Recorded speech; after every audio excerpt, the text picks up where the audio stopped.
Co-founder of Black Lives Matter Minnesota.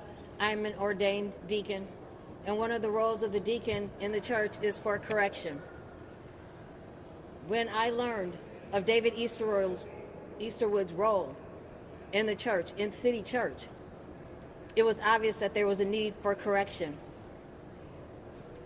When we went to that church in peace, we did not storm City Church, as it's been reported in Fox News. We did not descend from helicopters. We did not have military gear. We walked in peacefully. This was not January 6th. This was January 16th. Yes. This was not an insurrection. This was a correction. Because you cannot stand in four walls and call yourself a church if you are not truly preaching, teaching, living, and walking the true gospel. It is an abomination for someone to put the title of reverend, which means reverence for God, before his name and act as a field director for ICE. There is nothing about the ICE operations that we have seen here firsthand in Minnesota that aligns itself with the gospel of Jesus Christ. There is not a teaching in the Bible that supports what is happening with the immigrant community here, what is happening with peaceful protesters, what is happening for those who are standing up for the rights of others, for those who are putting their bodies on the line, for those who have taken wrongful arrests and wrongful detentions. There is nothing in the Bible that supports what ICE is doing. And it is absolutely hypocritical for David Easterwood to be in the role as a director, a field director for ICE in Minnesota, and stand in the pulpit and proclaim the gospel. It is sinful at best. And for the church to continue to support that is problematic as well. I don't know what Bible they are reading. I don't know what pages they decided to skip, but it's not hard to find what Jesus said. You can find a Bible where Jesus' words are highlighted in red if you don't care to read the entire book. But it does not condone what ICE is doing. And I denounce David Easterwood as a minister of the gospel. I denounce him as a legitimate vessel of God, and I denounce him as someone who is able to bring people to the cross in truth and integrity and in honesty. I don't know if he's assigned his field agents when they kick in someone's door to hand them a tract to tell them about Jesus. Is that what he's doing? I don't know. But what I can see right now is that there is a church of people that are being led astray. From the response when we were in the church, there was no surprise about David Easterwood's role. As a matter of fact, they tried to deny it. They tried to deny it. It's very clear on the website that he is a pastor at that church. And when I say they were not surprised, it leads me to believe that there needs to be a further investigation into the other pastors of the church and how many other members of the church are actually ICE agents. Because birds of a feather flock together. That people who are walking in the fruit of the Spirit, who are walking in discernment, would know and understand and recognize the spirit of evil that has to be operating within that body.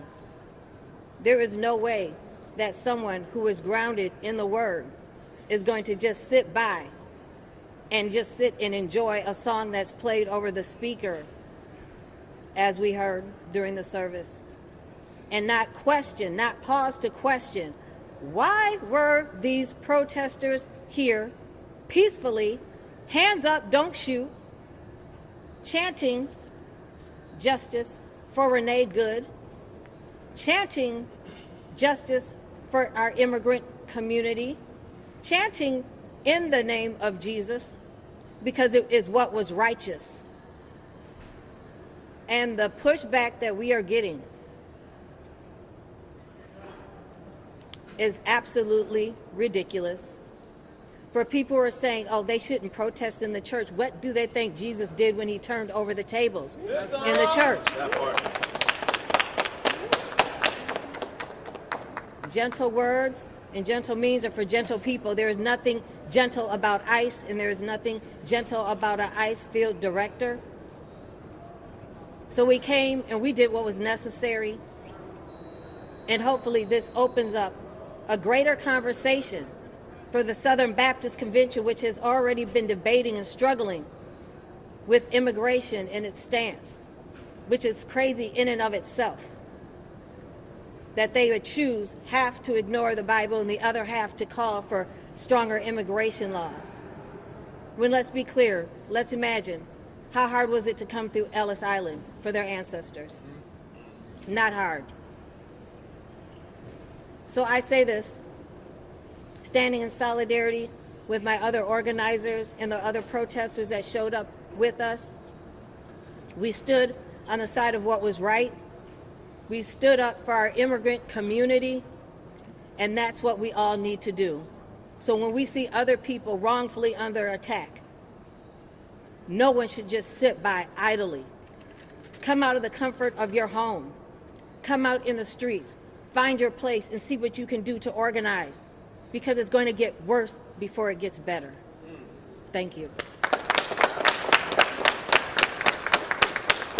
Thank you, Monique. So as you can see, 2 faith leaders were responsible for co-organizing the demonstration that took place on Sunday.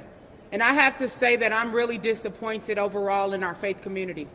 We have seen maybe a handful of pastors in this community, including so-called progressive ones, speaking out against this, but more need to use their voices, especially because of the fact that the Trump administration rolled back protections for houses of worship. That is something that the media has completely missed. They sent out guidance saying that ICE agents can enter houses of worship with a warrant.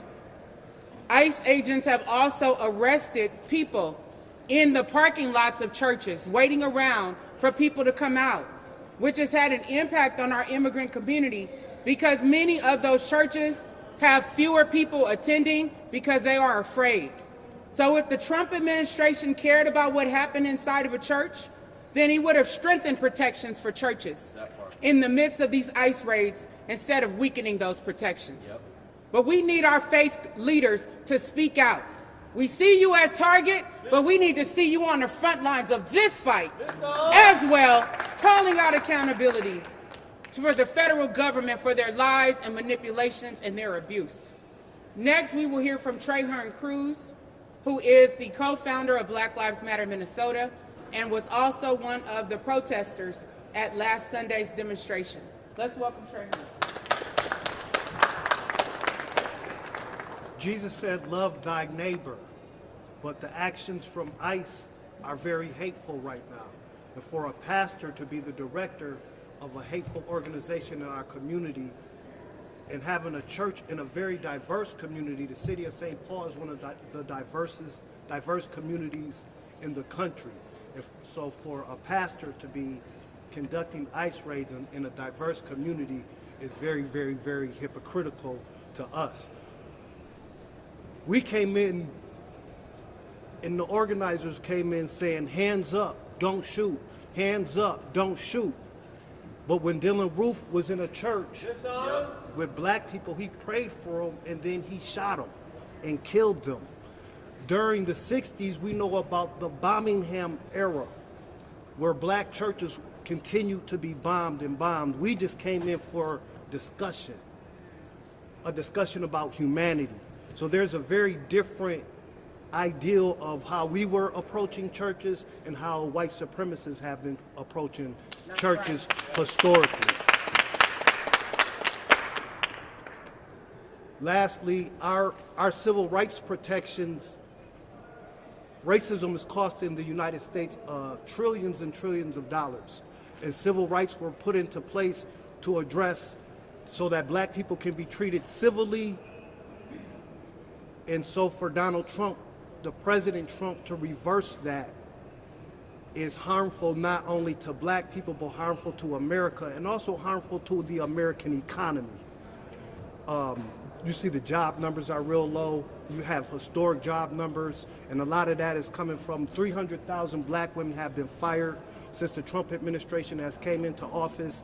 And so instead of using the Department of Justice to investigate peaceful protesters, we think the Department of Justice should get back to investigating police brutality and police murders in our community. The Department of Justice should continue to investigate real housing discrimination against black people and other people of color, education discrimination, historical injustices. That's what the Department of Justice should be engaged in, not investigating peaceful protesters. Donald Trump says that has experience with law enforcement in the United States, and he feels like it has been unjustly used against him. So we're demanding that he don't unjustly use it against us or anybody else in the United States. Black lives matter. Black lives matter. Thank you. Next, we will hear from the woke farmer who was a part of our demonstration at City's Church on Sunday. Let's welcome him. My name is William Kelly. I'm a combat infantry veteran. I'm a patriot. I'm a defender of human dignity. And now I'm being labeled as a domestic terrorist. We came into that church with peace, while they leave black churches in pieces. While the Somali community and Somali citizens are afraid to go to their mosques. Latinos are afraid to go to their churches.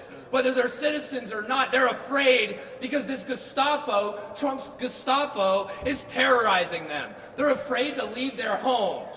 But we went in there and we preached the words of Jesus at them. Jesus said to love thy neighbor. Jesus said to welcome aliens from faraway places. But we're terrorists?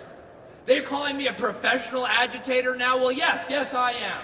I am an agitator because people need to be agitated. What they're doing to this nation is unconstitutional. It is inhumane. It is treason. It is disgusting. ICE is the complete opposite of Christianity.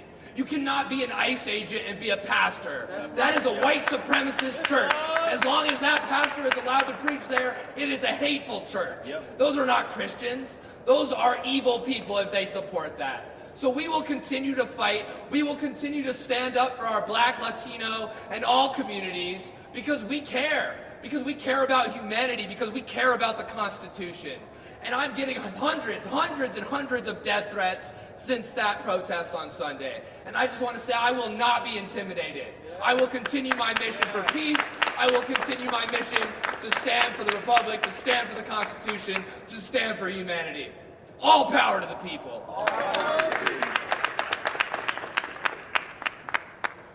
Next, we will hear from Toussaint Morrison, who is an independent journalist and also an activist. He was not a part of the protest, so I'm letting the federal government know you don't have to investigate him. He was not a part of the protest, but he stands in solidarity with us. Let's welcome him.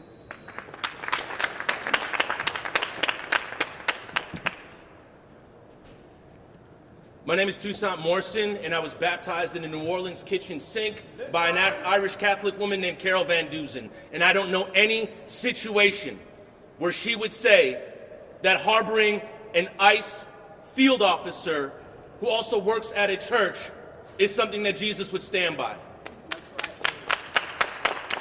There is a reason why they wear masks.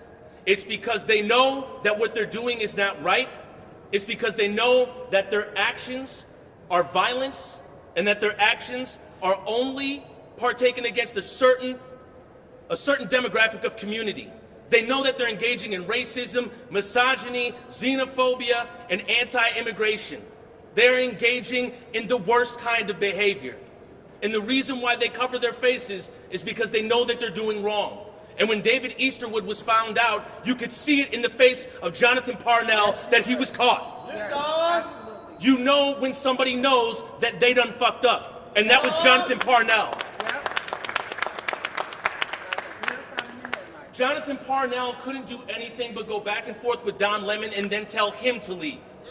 Jonathan Parnell had the audacity to say that he was in the house of God. I have to tell you right now, the house of God is wherever your community is. It is not in a place that harbors an ICE field officer. The duplicity to be part of ICE and be a pastor at the same time is some type of strange preservation of white comfort that's built on blood. That's right. And we can no longer allow it. The duplicity that's occurring right now is Lisa DeMuth saying that the actions on Sunday were totally unacceptable. Meanwhile, her caucus directs Nick Shirley to go terrorize Somali neighborhoods. Directs Nick Shirley to go make fraudulent claims about fraud in black communities. If Lisa DeMuth looked in the mirror for 1 second, she might see the humanity in herself, in her own black skin, of the same people that she has been trying to criminalize throughout her entire campaign run for governor. And make no mistake, Chris Medell, who is now trying to protect Jonathan Ross and is running for governor of Minnesota, that is not just in a vacuum. There are many people like Chris Medell, and this is the Minnesota that we want to change. This is the Minnesota that we're addressing. This is the Minnesota that is inside of City's Church. And when their white comfort gets disrupted, the look in Jonathan Parnell's eyes is all you need to take a look at. It's because they want to preserve their way and they don't want to address the black and brown blood that fills the streets. They don't want to address the duplicity. I wish that black security guard right there who told all these protesters to move would say the same thing to ICE. But they stand here and do the okie dokie and he's going to tell people to move again, but he's never going to do it to ICE. He's never going to hold his co-workers accountable. He's never going to do it. And that's the small thing that we're asking right now. Is that if you're going to direct terror upon Somali daycares, if you're going to demand accountability, take accountability for your own actions. Take accountability for your own words. And it seems that there is a large narrative where nobody wants to do anything about that. The house of God is on 38th in Chicago. The house of God is in the car where the children were, where the flashbang went underneath. The house of God is wherever your community is. And these places that are devoid of it need to be addressed. David Easterwood was found out. That's it. He went to sleep just fine, profiting from pain. He went to sleep just fine, knowing that nobody knew his name. He went to sleep just fine. And the second that he was found out and called out, what did they do? They wanted to point the finger at everybody else that was protesting there. Because that's what you do. In abuse situations, the first two actions afterwards are isolate and then manipulate the narrative. And that's what they're trying to do right now. But let's not get it twisted. David Easterwood needs to step down from City's Church. And then the rest of these ICE agents need to be held accountable for the murder of Renee Good and for the shooting of a community member on the north side and for almost killing a 6-month-old child. All power to the people. All power to the people. Next, we will hear from Michelle Gross, president of Communities United Against Police Brutality and a longtime advocate for accountability. Please welcome her.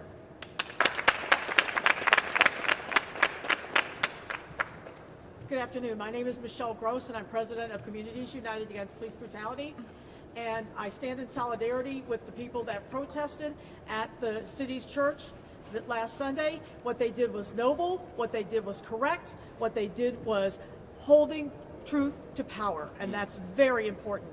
I want to point out that while the FBI is claiming that or the DOJ is claiming that they're now going to investigate people who peacefully protested against ICE, they do no such thing when ICE shows up at churches, when ICE shows up at hospitals, when ICE shows up at schools. They do no such thing, because this is about a terror campaign, and how dare the community push back against the terror that has rained down on our neighbors. That's right. We are not here for it. People, thousands of people, more than 25,000 people across the state are literally out daily warning their neighbors, helping their neighbors, using their whistles, buying groceries for their neighbors, doing other mutual aid things, getting people to their doctor's appointments, all the kinds of things that people who love each other and care about each other in our communities do to stand up for each other. And that's what these people did too. They were standing up for the rest of the community that has been victimized by these ICE agents and that ICE director. Yep. And what they did was righteous. I stand with them, and we will not allow them to go down because of this beautiful work. Thank you. Just a note to Christy Nome and Cash Patel. Michelle Gross was not at the protest, so you don't need to investigate her. But who you do need to investigate is Jonathan Ross for the killing of Renee Good. Before we take questions, I want to point out one additional thing that I think is very important that we've seen happen time and time again, especially since 2020, after the Minneapolis police killing of George Floyd. We have seen it on the front lines of ICE demonstrations, and we saw it after Sunday's demonstration at City's Church, and that is attacks on the free press. We had several independent journalists who were a part of the demonstration to document, not to participate. There is a difference. We saw Don Lemon, who is a national independent journalist, who came here, announced on Facebook on Saturday, I'm coming to Minnesota, saw the flyer on my page for the action, and showed up without knowing what we were doing and where we were going. And suddenly, he has been demonized by the Trump administration, claiming that he led the protests. And I'm thinking, wait a minute, 4 black women led the protests. No matter what we do, our voices get erased. Whether we're taking on the system, taking care of our community, there is an erasure of black women. But it was 4 black women who led the protests. But Don Lemon came to document what was happening. And anybody who watched his footage, you saw that he documented our voices, and he specifically talked to parishioners to get their side of the story. That's what journalists do. Yep.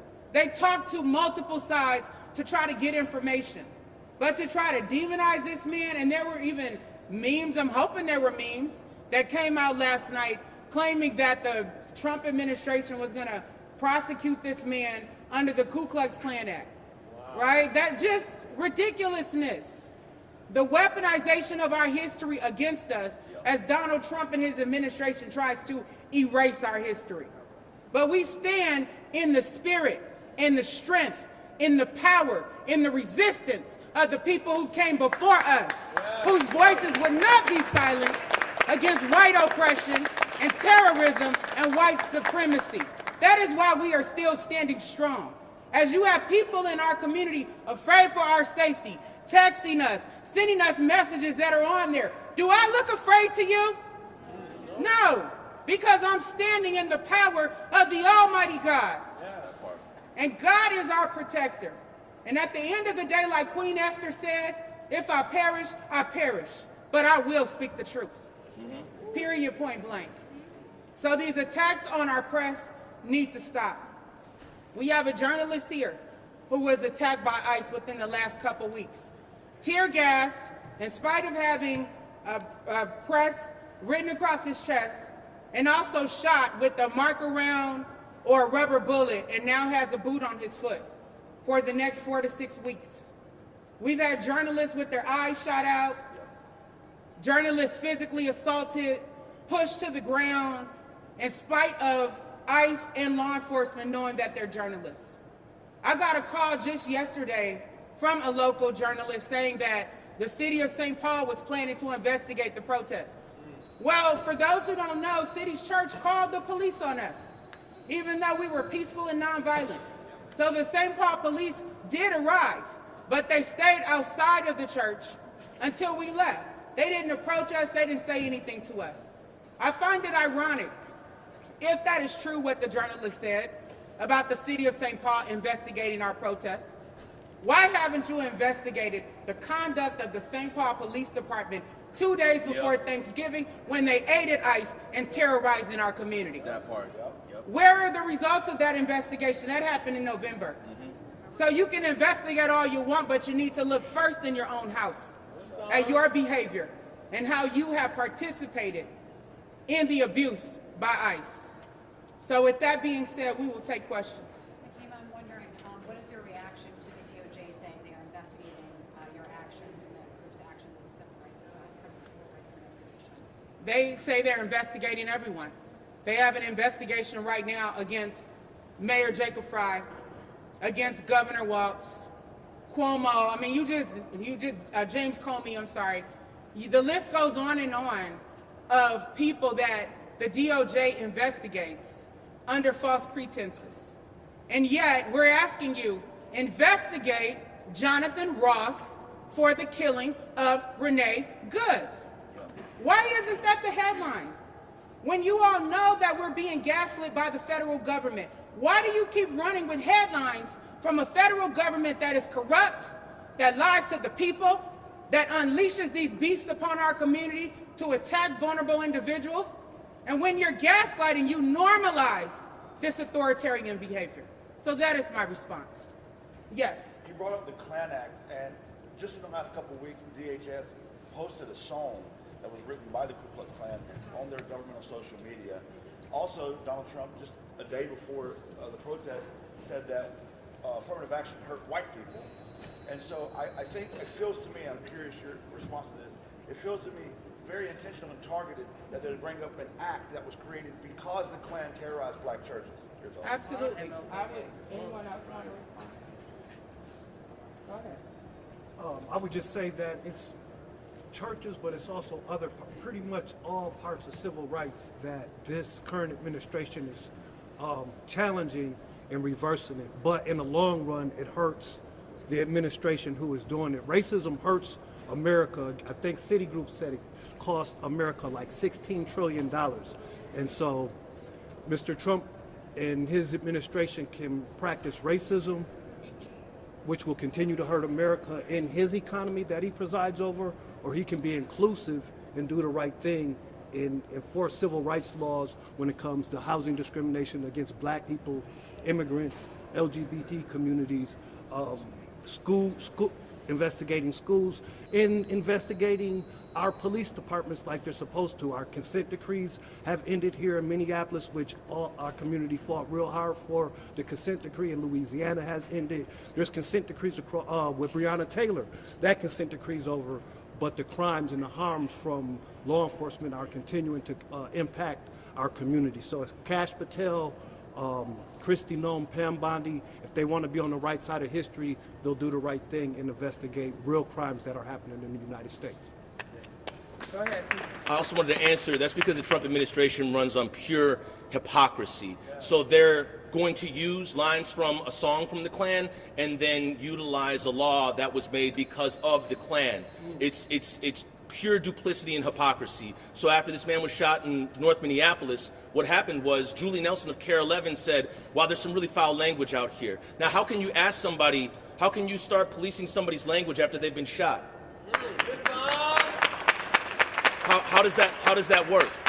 How does that work? If somebody just took one of y'all's cameras and slammed it against the ground and then said, wow, you're getting really, really uppity right now, what would that say to you? It would mean that that person can do no wrong. They want to shoot somebody and then criminalize their widow for being there. And I think you can find it all when Trump was being interviewed. They said, Renee Good's father was a big supporter of you. And then he said, well, yes, she said some tough things. It means that he feels he can do no wrong. And you know that this is all falling apart because Axel Henry, we saw SPPD out there with ICE, and then he stood there and buckled under pressure when Georgia Ford made an interview with him. And he kept saying, well, you know, I think these people are making some wrongful accusations. Georgia Ford says about what? He says, oh, you know, I can't talk about that. That is the type of cowardice and the type of hypocrisy that we're not only seeing in the Trump administration, we're seeing it in major media outlets. And I'm going to finish on this. There's 3 parts of Minnesota. There's one group that is being overtly racist and being loud and proud about it. Chris Medell, i.e. There's a second group that's being very racist but wants to be quiet about it and doesn't want anybody to hear about it, i.e. City's Church. And then there's a third group that's tired of getting shot and then being told to shut up. Listen. Those are the 3 groups. And when Toussaint just said SPPD, he's referring to the St. Paul Police Department. We also got reports that 25 Minneapolis police officers have left the force to join ICE. Come on. So because they're now under a state consent decree where their behavior is being monitored, think about that. Now they will be free to help rain terror on the community through ICE, where there are not those safeguards, where the Constitution is not being followed, where the law is not being followed, and where Judge Menendez's temporary injunction that she just issued Friday is still not being followed. The church put out a statement today, and it said that a group of constant members of our congregation frighten children, created a scene marked by intimidation and threat. Conduct is shameful and lawful, will not be tolerated. It goes on to say, we welcome respectful dialogue about present issues. I want to ask you two questions. One, what's your reaction to this part of their statement? And also, did you try to talk with them before going into the church? Number one, that's a lie. Number two, that's a lie. And number three, that is a lie.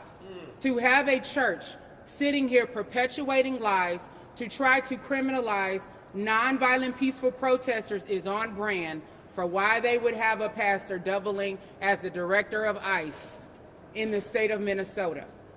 The reality, if anyone watches any of the videos from any angle, what will you see? Nonviolent peaceful protests. I got this information on Saturday. We went into the church on Sunday. And when I stood up after this is what the pastor prayed. Dear Lord, we pray, as part of his prayer, that you will chasten us and that you will help us to get our house in order. And then he finished his prayer. And then I got up from my seat and I said, excuse me, Pastor, did you just pray that you want God to chasten you and to help get your house in order? And he said, correct. And I said, well, help me understand. How is David Easterwood both a pastor and an ICE agent? As soon as I mentioned his name, he started yelling, shame, shame. That was an opportunity for open dialogue right there in front of the entire congregation where he could have addressed it. He was not interested in addressing it. When I looked into his eyes, just like Tucson said, he looked like a deer caught in the headlights. So I knew full well that he knew that David Easterwood was playing both roles as a pastor and as the overseer for ICE in Minnesota. So no, they weren't serious about dialogue. At no time did he try to engage in dialogue. As a matter of fact, the parishioners were more interested in engaging in dialogue with peaceful protesters. If you look again at the videos, you'll see many conversations between parishioners and protesters that were happening in real time as the demonstration was going on. Because some of the protesters did not know that David Easterwood was a part of ICE. As a matter of fact, some of them said they were afraid of ICE, right? And then if they want to talk, I'm a mom of 4 children, right? I don't want to see my children cry, right? I saw one little boy sitting in a pew who was crying. I had the husband of a progressive pastor that night come onto my Facebook page and say, you know, there were children crying, you know, and they were afraid, and, you know, sitting in church when you guys were there. I said, there are children in their own homes sitting there afraid because ICE has kicked in their door, has held their family at gunpoint, forced them out, dragged them into the street, cut women out of seatbelts and pulled them out of cars and bashed their windows. There were kids at Roosevelt afraid when ICE members tackled them and pepper sprayed them. Now you tell me what's the difference. So please don't go there. Another gaslighting question if you ask me, and I'm not here for it. Yes. Real quick, just to clarify, should ICE agents, ICE officers, should they operate in any church in any capacity? Absolutely. I do not believe that they should. If the church is a sanctuary and a sacred place, as the Trump administration has pretended that they believe that it is, why would Trump deliberately roll back protections for churches under his administration? Why wouldn't he strengthen those protections? So, Michelle, do you want to add to that? Well, I think, just to validate and say what you said, ICE, as far as I'm concerned, shouldn't operate anywhere. I'll start with that. I think we should abolish ICE, and that is my position. That said, they most definitely have no business being in churches, in schools, in clinics, in hospitals. Any place that has been a protected place previously needs to go back to being a protected place. And I want to say one more thing. You know, the DOJ is so interested in investigating a few peaceful protesters who told truth in a church, but they haven't done anything to investigate the more than 24 mosque bombings and attacks on mosques that we have experienced in the state of Minnesota. Minnesota has more attacks on mosques in our state than any other state in the country by far. And this administration, this DOJ has done nothing to address the vandalism against these mosques and the bombings and the fires and all of the horrible things that have happened in those mosques. And that's because they're racist and they're not interested. It's not about religion for them, it's about race and about backing up white supremacy, and we are not here for it. Thank you. I wanted to say one thing. I'm sorry. Renee Good children are crying. As they talking about children was crying in the church, we know Renee Good children are crying. They will never get a chance to see their mother again. And just like you stated, like when they come to our churches and our mosques, they leave them in pieces. They don't leave in peace, just so we clear. We come at them with cameras, we come at them with pins and what have they come at us with guns to kill us. And bombs. What can we do as journalists, as photographers, as just bystanders to basically protect our civil rights, protect ourselves? And not only that, my thoughts and prayers with all of our families, because we know Minnesota is under attack and we're being threatened abysmally. What can we do as independent people and as mothers and fathers just dealing with this gut-wrenching situation? I mean, the reality is that Congress has sat down on the job. They are enabling this unchecked power and authoritarianism that we are experiencing.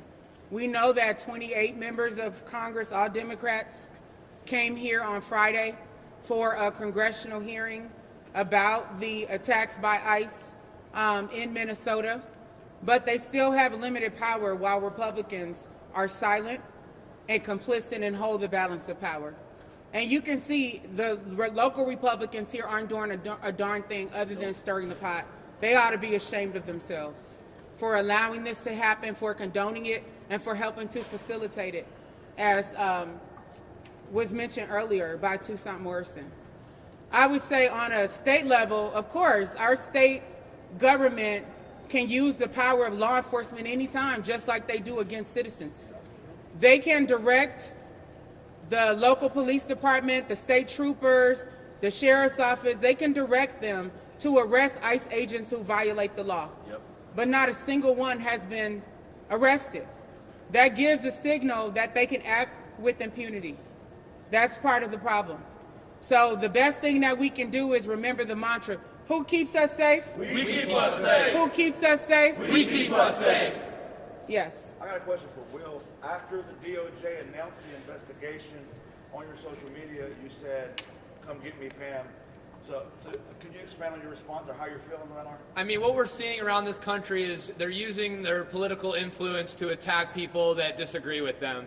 They're going to come at me with charges, and I'm not scared of that. There's no base for these charges. I did not block them from, their service. They welcomed us in. They never asked us to leave. The police never came in and removed us. So we didn't stop their service. In fact, people were still praying the entire time. The music was still playing the entire time. So, Pam Bondi, you want to come and arrest me? You want to come and give me charges? So be it. And for all the people giving me death threats, threatening my life, kill me. Go ahead, kill me. Because you know what? As Fred Hampton said, you can kill the revolutionary, but you can't kill the revolution.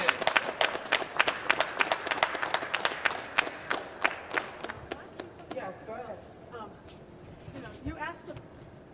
You asked a minute ago what regular, average, ordinary people can do. And I think people are doing what they can do. People are out in the community with their whistles. They are out in the community delivering food to our neighbors, delivering goods and supporting people, driving them to doctor's offices, doing all of the kinds of things that the community can do. What has happened is that the institutions have failed us. Law enforcement is nowhere to be found. They claim that they're outgunned. I could not believe hearing this nonsense, that they're claiming they were outgunned, because that is, if you recall, the exact excuse that Chief O'Hara used when they waited 5 days to arrest John Sawchuk, who had shot Davis Maturi. Yep. So I want to remind you that they go to that excuse very quickly. 28 members of Congress came and had a hearing on Friday. Several of us were in that hearing. What astounded me, and I was very glad for that hearing, but what astounded me is that a certain number of the people in that room had actually voted for more funding for ICE, including Angie Craig. I want to point out that ICE runs out of money at the end of this month. I want to know who's going to vote no on funding them. Yep. It is time for every one of these members of Congress to vote no. The Republicans, they'll all vote yes, but they need 6 Democrats to be able to put it across the finish line. And I am telling these Democrats, you damn well better not vote for more funding for ICE. It is time for them to lose their funding and get the hell out of our city. That's right. You know that we And our have state. and our state. You know that we have 5 times more ICE agents in this state than has ever been collected together in one place anywhere in this country. This is done as a war on the community, and we are done with it. We are going to continue to stand up with our neighbors. We're going to defend our neighbors. We're going to take care of each other. We're going to show each other the love that we all feel for each other. But it is time for these institutions to step up and do their part as well. And one of the most important is, again, Congress. They have got to not continue to fund ICE. That's right.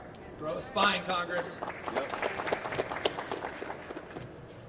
It's also important that we highlight the attacks by ICE on the indigenous community. Yep. Obviously, people who are not immigrants, people who were here before Trump's family came, before the white supremacists landed, before Christopher Columbus. So the indigenous community here is being pulled over by ICE if they have their native tags on their cars, on their plates. They're being pulled over. There have been people that have been picked up as they step outside the reservation, and they are being used as pawns because ICE wants the reservations to sign off to allow them to come onto their property, onto the reservations, in exchange for the people that they had picked up, who are members of the reservations.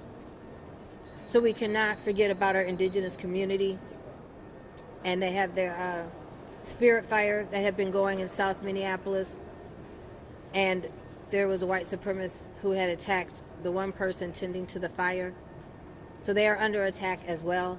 So I just say that in solidarity and acknowledgement that everyone here is a possibility for being attacked. Thank you. Are there any last questions? I just want to ask a quick question.